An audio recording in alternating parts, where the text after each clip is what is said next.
잠언 30장 1절에서 6절까지의 말씀입니다. 구약성경 잠언 30장 1절에서 6절까지의 말씀. 구약 944쪽의 말씀이네요. 잠언 30장 1절에서 6절까지의 말씀입니다. 우리 말씀 한 목소리로 함께 봉독합시다. 시작. 이 말씀은 야게의 아들 아굴의 잠언이니 그가 이디엘 곧 이디엘과 우갈에게 이른 것이라. 나는 다른 사람에게 비하면 짐승이라. 내게는 사람의 총명이 있지 아니하니라.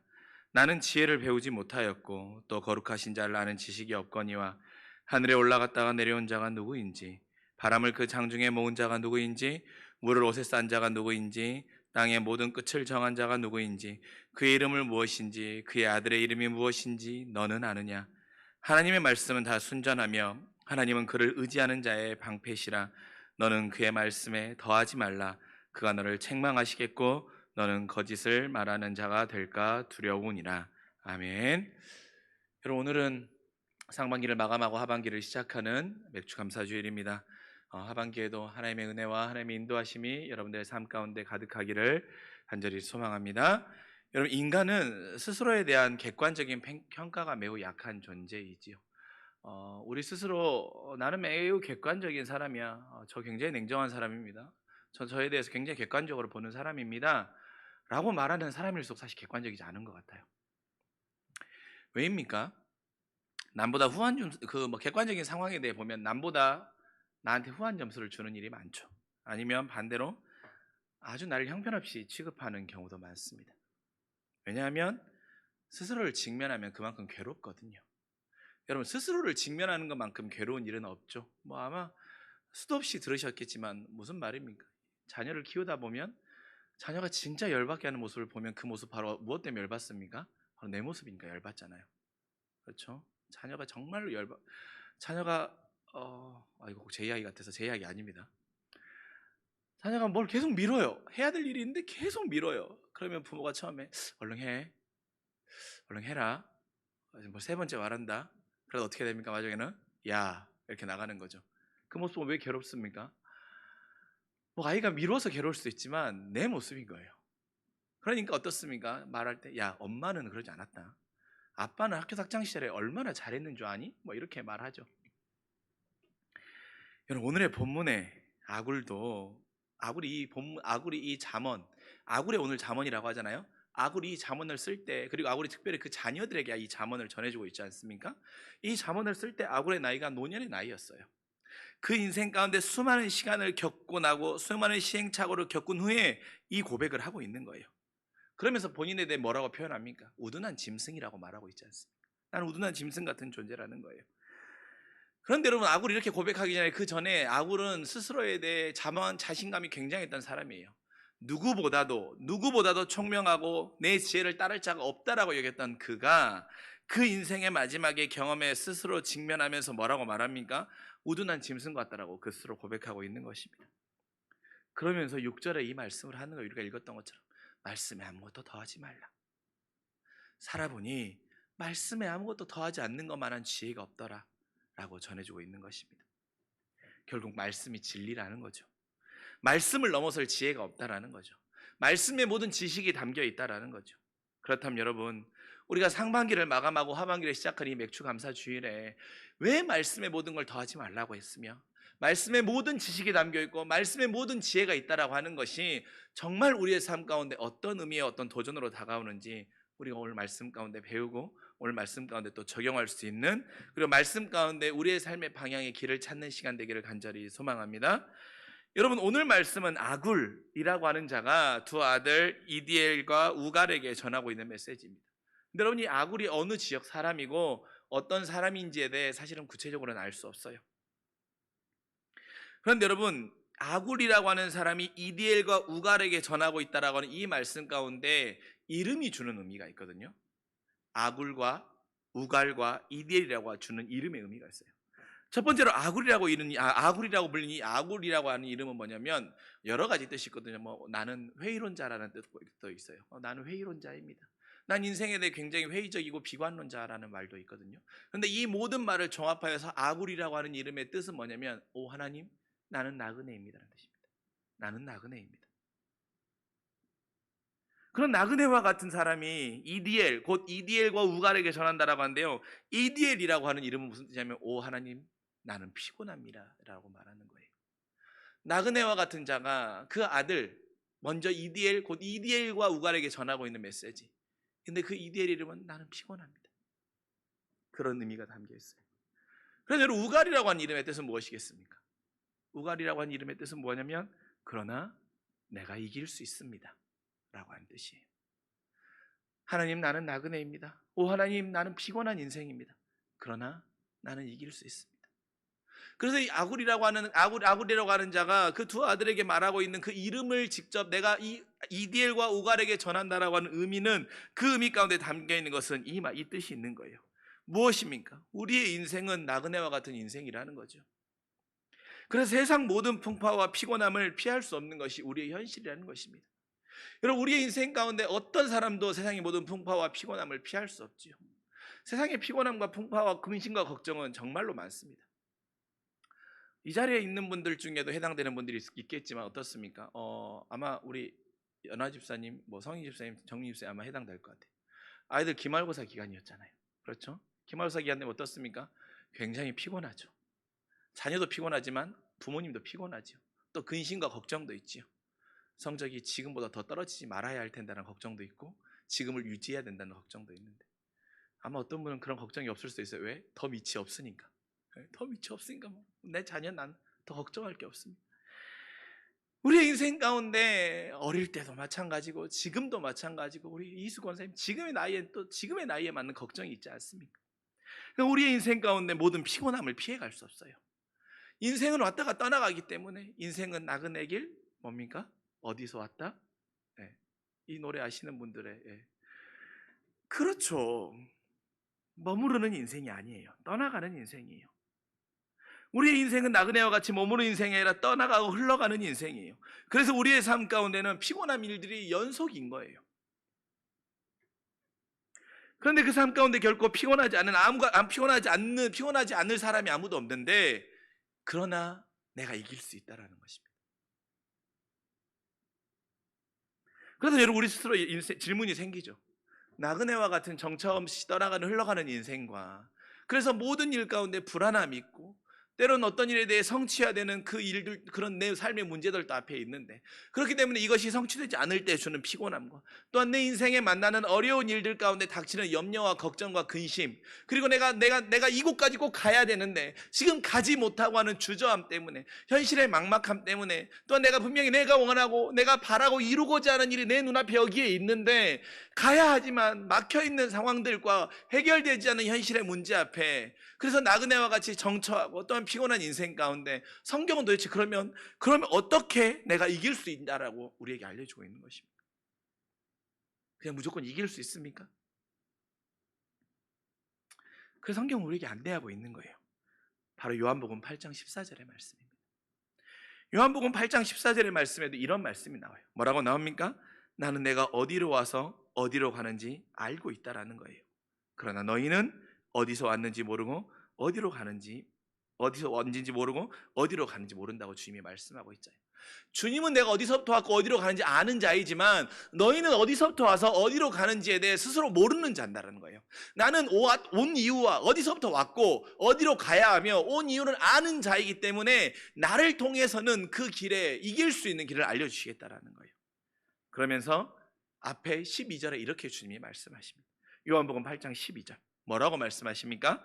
세상의 빛이 되는 주님을 따르면 어둠 속에 헤매지 않고 나그네처럼 불안한 인생을 살지 않게 된다는 거예요. 주님이 세상의 빛이 되시기 때문에 우리 주님이 그리스도와 같은 우리 주님이 세상의 빛이 되시기 때문에 세상의 빛이 되시는 주님을 만나면 어둠 속에서 헤매지 않게 된다는 거예요. 결국 무엇입니까? 우리의 인생 가운데 우리가 나그네와 같이 정처 없는 인생을 살아가면서 우리가 헤매고 있는 이유 또한 피곤한 이유는 무엇입니까? 우리의 인생의 삶의 문제로 점점 피곤해지는 이유는 세상의 빛이 되시는 주님을 따르지 않기 때문인 것이죠. 어둠 가운데 헤매니 얼마나 피곤하겠습니까? 그래서 우리가 무엇을 따르는 일에 삶의 시간들을 사용하면서 상반기를 살았는지 점검해 보면 내 인생이 피곤하고 내 인생이 정처없이 흘러갔다고 여기는 것은 내가 주님을 따르는 삶과 얼마나 밀접해져 있는지 스스로 물어봐야 되는 거죠. 우리 이 시간 이 자리에 예배드리는 청년들이 있는데요, 여러분의 삶들 가운데 수많은 일들을 결정해가는 과정 가운데 그 결정에 주님을 따르는 것과 얼마나 연결돼 있으십니까? 그 일이 주님과 얼마나 밀접한 관계를 맺고 있으십니까?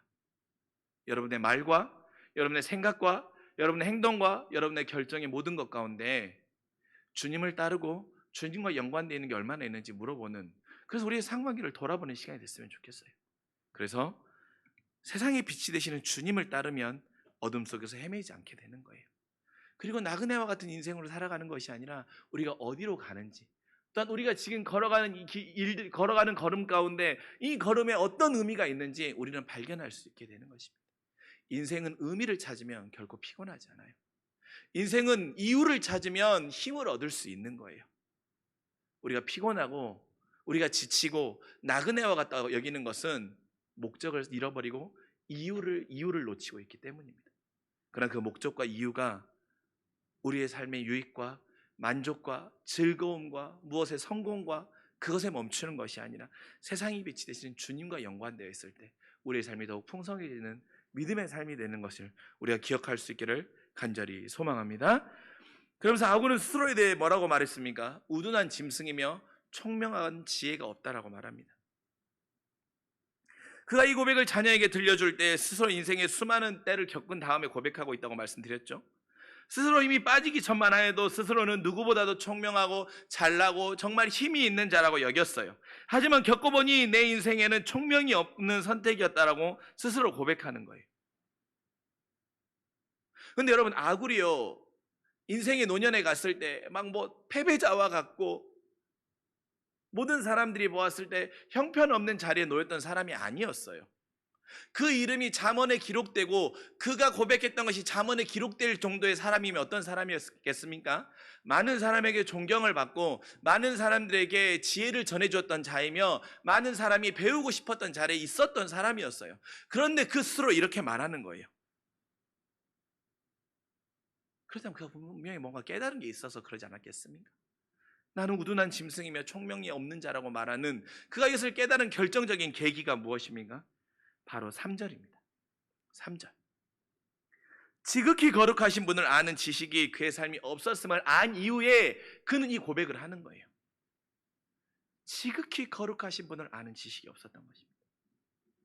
세상에 잘 나가는 사람인 것 같고 지식도 뒤처지지 않는 사람이었고 모든 사람에게 존경을 받는 사람이었지만 결국 그것들이 최고가 아님을 뼈저리게 느낀 거예요. 왜냐하면 거룩하신 분을 알고자 하는 갈망과 거룩하신 분에 대한 지식이 그의 삶에 없었기 때문입니다.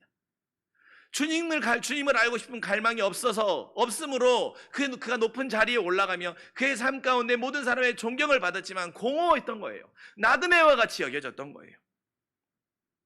그래서 그가 구체적으로 4절에 물음을 던지는 거예요. 자녀들에게.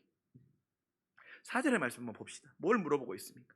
하늘에 올라갔다 내려온 자가 누구인지. 하늘에 올라갔다 내려온 자. 수직적인 것이죠. 바람을 그 장중에 모으는 자가 누구인지, 물의 옷을 싼 자가 누구인지, 땅의 모든 끝을 정한 자가 누구인지. 수평적이죠. 그의 이름이 무엇인지, 그의 아들의 이름이 무엇인지 너는 아느냐라고 묻는 거예요. 하늘과 땅, 수직과 수평, 하나님과의 우리와의 관계, 이웃과 이웃과의 관계, 즉 온 인류와 온 세상의 모든 섭리와 모든 세상을 주관하고 있는 그것에 대해서 그것을 주관하는 자가 누구이며 그의 아들의 이름이 무엇인지 너는 아느냐라고 묻고 있는 거예요. 지극히 거룩하신 분이 인생의 모든 섭리를 이끌어가고 계시는 그것에 대해 너는 알고 있냐라고 묻고 있는 거예요. 이것을 주관하시는 대상이 바로 하나님이심을, 그 하나님에 대한 갈망이 있는지 너 스스로에게 물어보는 것입니다. 이 물음은 바로 저와 여러분에게도 동일한 거예요.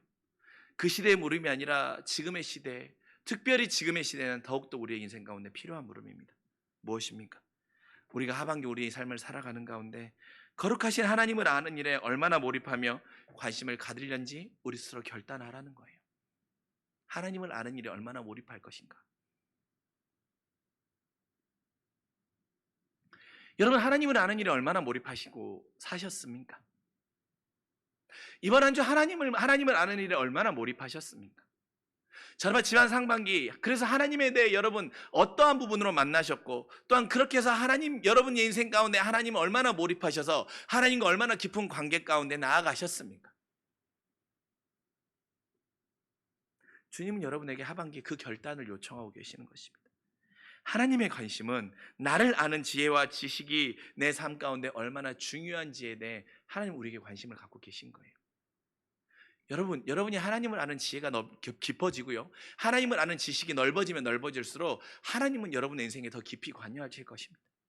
하나님이 여러분의 더 인생에 깊이 관여하시면 어떻습니까? 하나님은 여러분이 어디로 와서 어디로 가야 되는지에 대해 분명히 알고 계시기 때문에 여러분을 더 선한 길로 인도하실 것입니다.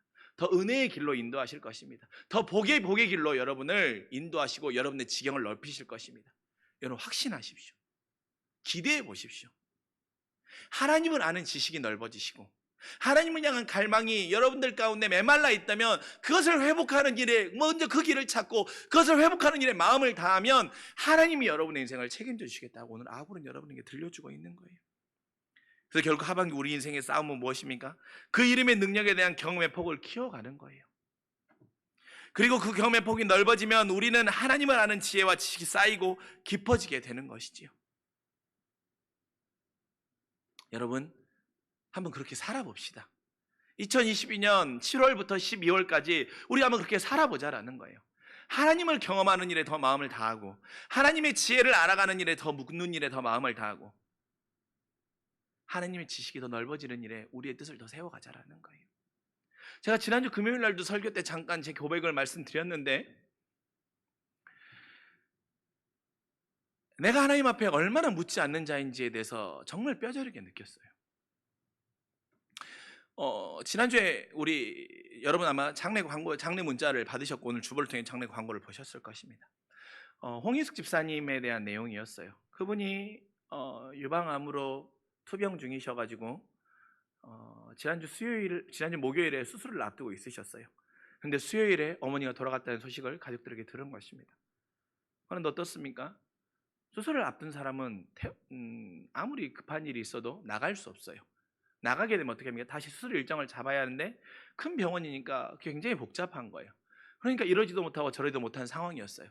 그래서 목사님한테 그 상황을 전하고 함께 기도해 달라고 연락을 하신 거예요. 그래서 목사님이 이제 저에게 물어보셨어요. 황사 어떻게 하면 좋을까라고 물어보시는 거예요. 근데 그때 제 마음 안에 먼저 들었던 생각은 뭔지 아십니까? 그때 교회 장례가 하나 또 있었잖아요. 그리고 이번 주에 교회 상황이 굉장히 많이 복잡했습니다. 장마로 인해서 정말 여러분들에게 다 말씀드릴 수 없을 정도로 이기종 선생님 진짜 고생 많이 했거든요. 이 말은 저도 담겨 있겠죠. 정말 교회 여러 가지들로 정말 저희가 수고가 많은 한 주였어요. 그러니 제 마음 안에 먼저 들었던 생각이 뭔지 아십니까? 홍인숙 집사님이 저희 교회에서 신앙생활을 쉬신 지 좀 오래되신 분이시거든요. 그러니까 그냥 위로한다고 연락드리면 되지 않을까? 함께 기도하겠습니다라고 그냥 말하면 되지 않을까? 라는 그런 마음이 제 안에 있었어요. 조지훈 권사님의 남편분의 장례에는 당연히 지금 신앙생활 우리 교회에서 함께 하시는 분이니까 가서 함께 예배하고 위로하고 그 마음을 나눠야지 라고 하는 그 마음이 있었는데, 두 번째 상황의 앞에서는 제 마음 안에 그 마음이 먼저였어요. 그 마음이. 그래서 그랬어요. 근데 목사님이 이제 수요 저녁 예배를 시작하기 한 5분 전에 전화하시는 거예요. 황사 아무래도 내일 가야 될 것 같아. 그러니까 교인들에게 연락해서 내일 위로 예배 간다고 전교회 문자 보내고, 그리고 조재영 권사님 장례 예배 마치고 바로 떠나지 라고 전화를 주시는 거예요. 그리고 나서 이제 예배를 마치고 목사님이 내려와서 이제 장례 그다음에 일정들을 조정하는데 그 말씀을 하시는 거예요. 목사, 내가 모든 상황에서 결정할 때 있잖아. 나에게 가장 중요한 것은 뭐냐면 하나님 앞에 물었을 때 하나님이 하라고 하는 것이 내 인생의 가장 중요한 결정의 기준점이야. 교회 일을 결정할 때나 교인을 신방할 때나. 정말 가슴에 크게 한 방 맞은 느낌이었어요. 나는 하나님을 아는 지혜와 지식이 더욱더 넓어지고 깊어지는 삶을 살아야 된다라고 여러분에게 지금도 이렇게 막 외치고 있지만 결국 그러면서 하나님 앞에 이 상황 가운데 묻지 않았더라고요. 그냥 내 지혜와 내 지식과 이성적인 상황으로 판단했던 거예요. 근데 그 예배가 마치고 홍인숙 집사님한테 목사님께 연락이 온 거예요. 수요 저녁 예배를 드리셨나 봐요. 교회에서 온라인으로. 목사님 제가 가지 못하는데 교회를 오랫동안 쉬었는데도 불구하고 기억해 주시고 가셔서 함께 위로해 주시고 예배해 주신다고 하는 말씀이 너무나도 큰 위로가 되고 이번 기회가 다시 하나님 앞으로 내가 돌아올 수 있는 정말 하나님이 나를 사랑하신다고 하는 그 기회로 만날 수 있는 시간이 되어서 너무나도 감사하다라고 그렇게 연락이 왔다라는 거예요. 여러분, 하반기 여러분의 인생 가운데는 저와 같은 실수가 없었으면 좋겠어요. 하나님을 아는 지혜와 지식이 없으면요, 즉 하나님을 아는 지혜와 지식은 무엇인가? 하나님께 묻는 거죠. 묻지 않으면 저와 같은 실수가 인생에 반복적으로 일어나요. 근데 물으면 하나님이 때론 내게 손해보라고 하실 수도 있거든요. 그리고 물으면 하나님이 내게 왜 이런 선택을 하라고 하는지 이해되지 않을 수 있거든요. 그리고 하나님이 왜 내 지금 인생 가운데 왜 이렇게 나를 노하셨는지 이해되지 않을 수 있거든요. 근데 여러분 물으면 그리고 묻고 그 길을 따라가다 보면 나의 인생이 어디서부터 하는지 어디로 가는지 아시는 그 하나님이 여러분의 인생 가운데 선함으로 인도하시면 우리가 만날 수 있는 거예요. 그러니 여러분, 우리 이번 하반기에는 우리의 인생에 다른 어떤 목표 세우지 말고 하나님을 아는 지혜와 지식이 더욱더 깊어지는 일에, 그래서 하나님 앞에 묻는 일에 우리의 마음을 다하는 우리의 삶이 될 수 있기를, 그래서 하나님을 아는 지혜와 지식이 더욱더 깊어져 하나님과 사랑의 관계가 더욱더 친밀해지는 우리의 삶이 될 수 있기를 주님의 이름으로 간절히 축원합니다. 또한 여러분, 아구리 6절에 오늘 말씀의 제목과 같이 그 말씀에 아무것도 더하지 말라고 하는 거예요. 그래서 여러분, 우리가 이런 말씀을 접한 뭡니까? 하나님의 말씀은 1.1획도 틀리는 것이 없으니 하나님의 말씀 그대로 지키라고 하지요. 그래서 이 말씀이 율법이 되어가지고 이 말씀이 때로는 우리를 옥매이고 정죄하게 하는 거죠. 근데 여러분, 하나님의 말씀에 아무것도 더하지 말라고 하는 말씀, 그리고 5절의 말씀에 나와 있는 것처럼 하나님의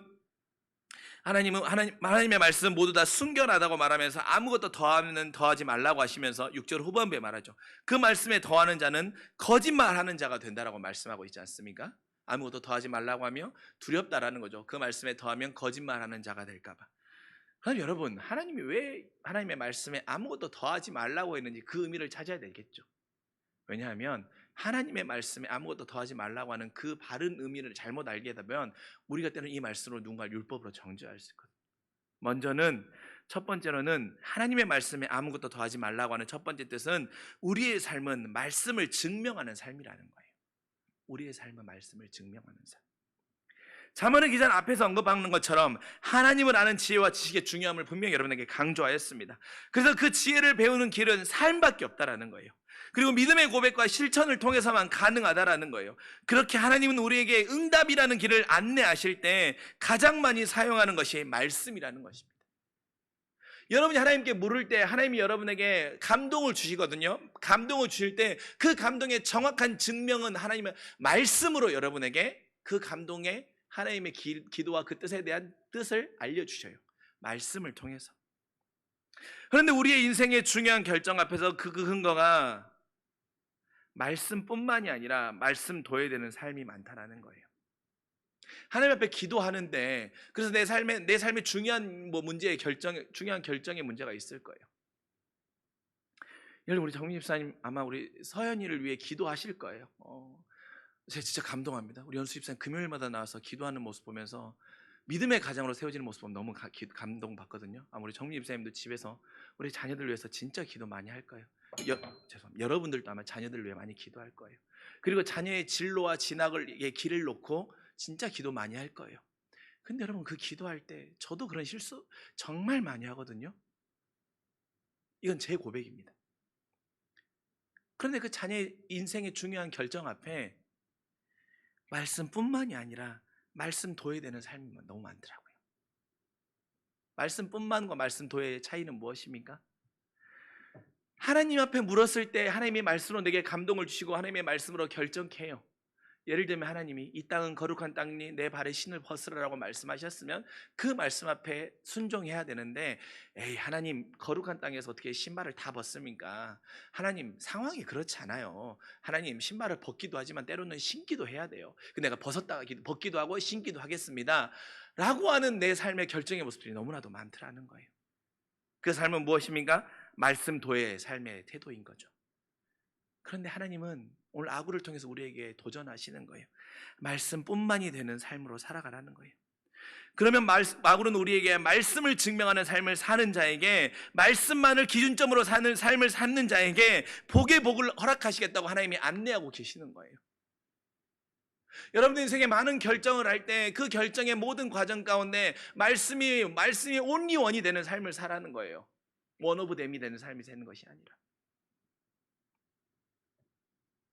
그래서 소망하긴 하반기 우리의 삶이 말씀도가 아닌 말씀뿐만이 되는 삶이 될 수 있길 간절히 소망합니다. 하나님께 묻는 기도하십시오. 그걸 하나님 여러분에게 말씀으로 감동을 주시면 한번 그냥 따라가 보세요. 따라가 보세요. 그러면 그때 만나는 은혜가 있을 것입니다. 둘째로, 말씀에 아무것도 더하지 말라고 하는 것은 말씀이 여러분의 삶의 방패가 된다는 거예요. 말씀에 아무것도 더하지 말라는 것은 말씀이 너의 삶의 방패가 되게 하시겠다는 거예요. 여러분, 잠언의 방패라는 단어가 몇 번이나 나올 것 같습니까? 이걸 맞추신 분에게 제가 오늘 예배를 끝나고 컴포즈 커피 쿠폰을 보내드릴게요. 몇 번 나올 것 같아요? 그냥 여러분 몇 번 정도 나올 것 같아요? 여러분 틀린다고 여러분을 책망하거나 제가 조롱하지 않을 거예요. 손가락으로 한번 보여줘 보세요. 몇 번이나 나올 것 같아요? 너무 레인지가 크죠? 5번 안에 있습니다. 몇 번 정도 나올 것 같습니다. 요한아 5번 아니야. 한 손으로만 내밀면 돼요. 3번 가까웠는데 아쉽습니다. 한 번만 더. 몇 번 정도 나올 것 같아요? 4번 아닙니다. 5번 아닙니다. 다행입니다. 2번 나와요. 정미입사님 2번 나와요. 한 손 딱 2번 이렇게 하는. 2번 나와요. 2번. 물론 표준 3번이나 공동 번역으로 하면 조금 더 나오거든요. 근데 우리가 지금 보이는 개역 개정으로는 2번 나와요. 2번. 먼저 잠언 2장 7절이에요. 우리 잠언 2장 7절 한번 찾아볼까요? 우리 우집사님 한번 찾아주시면 너무 좋을 것 같아요. 잠언 2장 7절 한번 봅시다. 잠언 2장 7절. 잠언 2장 7절 이렇게 나오죠. 그는 정직한 자를 위하여 완전한 지혜를 예비하시며 행실이 온전한 자에게는 방패가 되시나니. 그는 정직한 자를 위하여 완전한 지혜를 예비하시며 행실이 온전한 자에게 방패가 되시나니. 이렇게 나온 다음에 오늘 말씀에 나오는 거예요. 방패가 되어주신다는 말씀. 오늘 30장 말씀에 또 주님이 방패가 되었다고 또 말씀하고 계시지 않습니까? 5절. 하나님의 말씀은 다 순전하며 하나님은 그를 의지하는 자의 방패시니라. 무슨 뜻입니까? 하나님은 그를 의지하는데, 하나님 의지하는 자의 방패가 되시는데 하나님 의지하는 자의 행실에 온전함이 따른다는 것입니다. 즉 말씀은 우리의 행실을 온전케 하는 힘이 있다라는 거예요. 하나님의 말씀은 우리의 행실을 온전케 한대요. 온전케. 우리의 행실이 온전하지 못하는 이유는 무엇입니까? 말씀에 더해지는 것들이 많기 때문인 거예요. 그러다가 어떻습니까? 말씀에 더해지는 것들이 많다가 결국에는 말씀은 사라져버리고 더해지는 것들만 남게 되는 거죠. 세상의 지식과 판단과 평가만 남고 그것만 따르다 보니 하나님께서 방패가 되어주시는 온전함이 사라져버리는 것입니다. 그러니 말씀이 방패가 되어주지 아니하고 결국에는 무엇이 방패가 되어주는 것입니까? 나의 성공과 나의 지식과 나의 부와 나의 명예와 나의 주식의 주가와 내가 샀던 코인과 아니면 나의 집값이 아니면 내가 불려지는 그 이름이 내 방패가 되어지는 삶으로 살아가는 거죠. 그렇게 우리가 우리를 온전케 하는 말씀을 따르고 순종하면 말씀에 아무것도 더하지 아니하고 말씀에 온전한 자가 되어서 말씀의 온전함으로 의지하는 자가 되어서 온전한 자가 되면 하나님께서는 우리의 행실을 온전케 하시고 말씀을 우리를 온전케 하시고 그 온전한 자에게는 하나님이 방패가 되어주신다는 거예요. 여러분, 세상에 하나님만한 더 방패가 어디 있습니까? 작년만 하더라도 여러분 세상이 어떻습니까? 주식과 가상화폐가 세상의 방패인 것처럼 사람들이 정말 미친 듯이 살아가지 않았습니까? 그렇잖아요. 아마 여러분 주변에도 많을 거예요. 어떤 사람이 가상화폐에 투자해서 몇십억을 벌었네, 뭐 누가 주식을 사가지고 뭐 차를 벤츠로 바꿨네. 그래서 뭐 집을 어마어마한 걸 샀네. 그래서 그게 세상의 방패인 것처럼 살아가는 사람들의 소식과 이야기 얼마나 많이 들으셨습니까? 그리고 방송에서도 여러분들에게 그것들 투자하지 않으면 바보 같은 사람이라고 얼마나 많이 종용했어요. 그렇죠? 근데 지금 여러분, 그게 여러분의 지금의 2022년 7월 3일 그게 지금 방패입니까? 그걸 방패로 살아갔던 사람들 중에 우리가 뉴스에도 접했지만 정말 끔찍한 일이 일어나기도 했잖아요. 자녀와 함께. 세상의 방패는요, 결코 완전하지 않아요. 세상의 방패는요, 언젠가는 깨어져요. 더 강한 창이 오면 방패는 깨질 수밖에 없어요. 그러면 우리는 더 단단한 방패를 찾고 싶어 할 거예요. 목사님, 세상 물정 모르는 소리 하지 마십시오라고 할 수 있어요. 여러분, 저도 세상을 살아가기 때문에 여러분 잘 압니다. 돈이 얼마나 필요하고 명예가 얼마나 소중하고 세상의 부와 세상의 그 권위와 또한 내 명예가 얼마나 소중한지 저도 잘 압니다. 여러분, 목사도 마찬가지예요. 더 큰 교회 목사이면 세상에 갔을 때 대접이 달라요. 스타렉스 몰고요, 여러분 어떤 회의장에 가잖아요. 그러면 아저씨 차 지하 주차장에 대요라고 해요. 그런데 에쿠스 타고 가면요, 딱 문 열어주고 파킹 해드리겠다고, 발레 파킹 해드리겠다고 이래요. 이게 현실이에요. 큰 교회 목사님이 식사 자리에 가면 가장 좋은 상석에 앉으시라고, 괜찮아 라고 말씀을, 아니 목사님 앉으시라고 말하고, 정말 이름도 없는 교회 목사가 그런 회의에 참석하면 이름에 명패도 없는 일을 더 허다해요. 그러면 어떻겠습니까? 나도 저런 자리에서 목에 힘주고 싶다라는 마음 생겨가지고 큰 방패 가져야지, 나도 단단한 방패 갖고 싶다라는 마음은 왜 없겠습니까? 그래서 사례비도 많이 받고, 그리고 이렇게 돈이나 물질에 관한 명예에 대해 아무런 문제가 없으면 자녀 가고 싶은 곳, 그래서 그런 거에 대해서 쪼들리지 않고 내가 사지, 이런 일 왜 안 하고 싶겠습니까? 저도 사람인데, 저도 세상을 살아가니까 마찬가지예요. 그래서 저도 평생 싸우는 거예요. 어떤 것과 행실의 온전함을 통하여서, 그렇지, 이게 온전한 방패가 될 수 없지, 그래서 내가 이 방패 내려놓고 하나님의 방패 들자, 이 싸움을 매일매일 하는 거예요. 그렇다고 해서 저라고 맨날 하나님의 방패, 하나님의 말씀의 방패를 매일 들고 살아간다고 여러분께 말씀드릴 수 없어요. 그러면서 여러분을 정죄할 수도 없어요. 왜? 저도 그렇지 못하니까.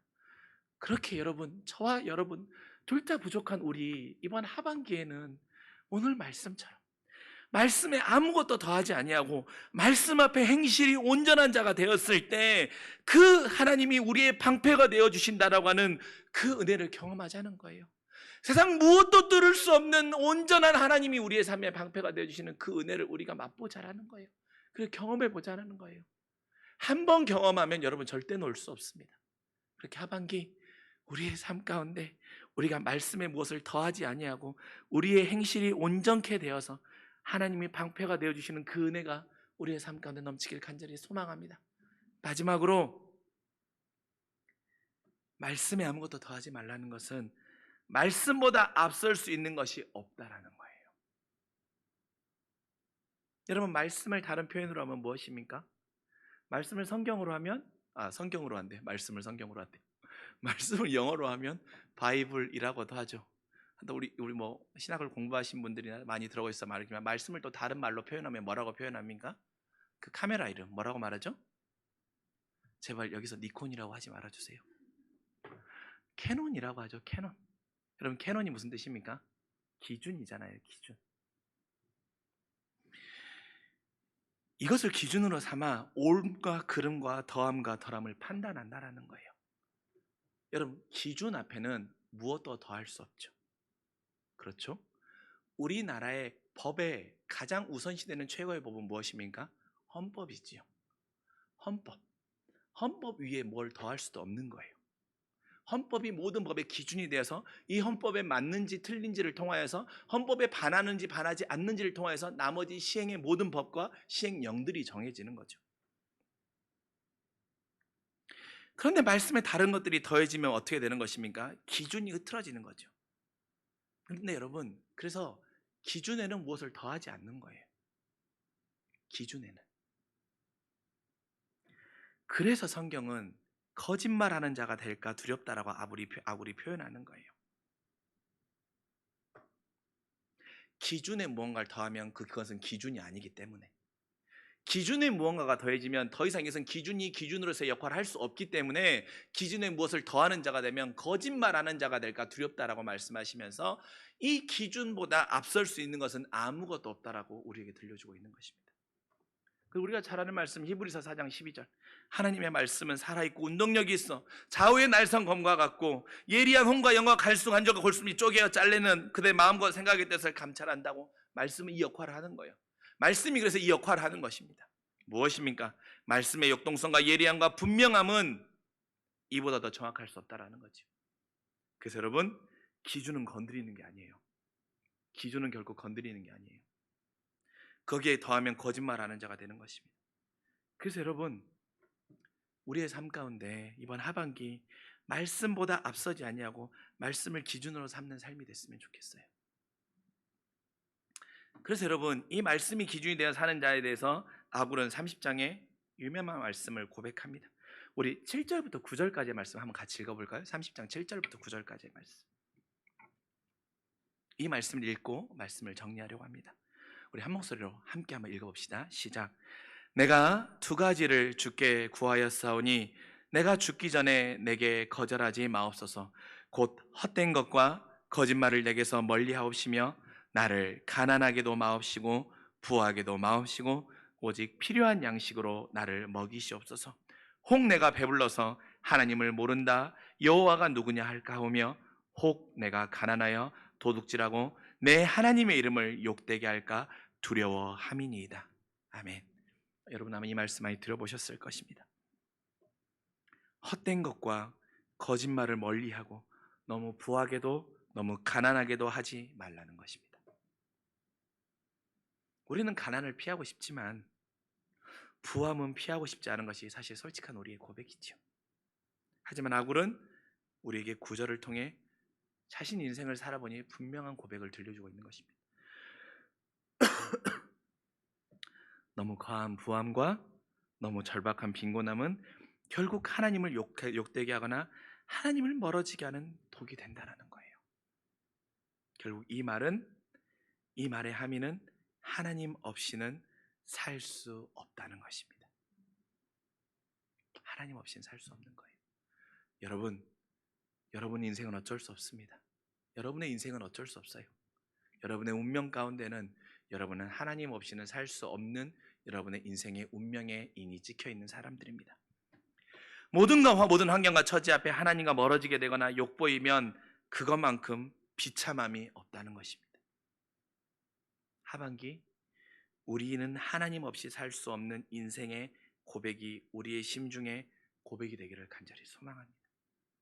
그럴 때 우리의 방패가 되신 하나님 은혜와 사랑이 깊어지는 놀라운 삶의 경험들이 여러분의 삶 가운데 넘쳐날 것입니다. 그리고 하나님 여러분의 인생의 방패가 되어서 여러분 오늘 읽으셨던 그 말씀 그대로 여러분을 너무 부하게도 마옵시고 너무 가난하게도 안 하시고 오직 필요한 양식으로 여러분을 먹이시는 그 놀라운 은혜가 여러분의 인생과 여러분의 자녀와 여러분의 가정과 여러분의 삶에 넘치실 것입니다. 그 놀라운 은혜를 맛보는 우리 하반기의 삶이 될 수 있기를 주님의 이름으로 간절히 축원합니다. 기도하겠습니다. 하나님, 오늘 아굴이 고백하는 것처럼 내가 주님께 구하오니 곧 헛된 것과 거짓말을 내게 멀리 하시고 나를 가난하게도 마옵시고 부하게도 마옵시고 오직 필요한 양식으로 나를 먹이시는 그 하나님의 놀라운 섭리와 사랑을 기대하며 나아갑니다. 하나님, 우리가 그 삶을 나아가기 위하여서 말씀보다 그 말씀에 아무것도 더하지 않는 삶을 살아갈 때, 그래서 말씀을 증명하는 삶으로 살아가고 또한 말씀이 내 삶의 방패가 되며 또한 말씀보다 앞설 수 없는 것이 없음을 기억하는 삶으로 살아갈 때 하나님이 내 인생의 방패가 되어주신다고 말씀하여 주시니 너무나도 고맙고 감사합니다.